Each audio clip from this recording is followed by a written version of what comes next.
Race খেলা শুরু হয়ে গেলে ছোট কুত্তা বাইক নিয়ে আগুনের ভিতর দিয়ে চলে যায়। তার দেখা দেখে বড় কুত্তাও তার মতো করে যেতে চায়। বারবার শুধু আমার উপরে। এবার কুত্তার মধ্যে ভারী ডাম্বেল তোলার প্রতিযোগিতা শুরু হয়ে যায়। ছোট কুত্তাটা 1000 ডাম্বেল তুলবে বলে বড় কুত্তাটা চালাকি করে 1000 এর জায়গায় 1 লিখে দেয়। এবার ছোট কুত্তা এসে 1000 ডাম্বেল অতি সহজেই তুলে ফেলে। এটা বড় কুত্তা দেখে তো অবাক হয়ে যায়। এবার বড় কুত্তা যখন ছোট কুত্তার মতো ডাম্বেলটাকে ওঠাতে যায়, তখনই কুত্তা মচ ভেঙে ডাম্বেল দিয়ে নিচে পড়ে যায়।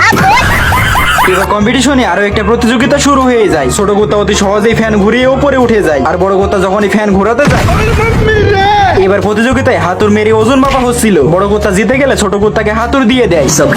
যখনই ছোট কুত্তা হাতুড় মারতে যায়, তখনই বড় কুত্তা বাধা দিলে কুত্তার মাথা আলাদা হয়ে গিয়ে উপরে উঠে যায়। এবার এখানে প্রতিযোগিতায় বক্সিং খেলার প্র্যাকটিস চলছিল। তখনই বড় কুত্তা চালাকি করে ছোট কুত্তার হাত ফাটাতে যাচ্ছিল, কিন্তু এবার যখন ছোট কুত্তা বক্সিং খেলার জন্য চলে আসে, আমার কাছে কোনো ব্যাপারই না। শালা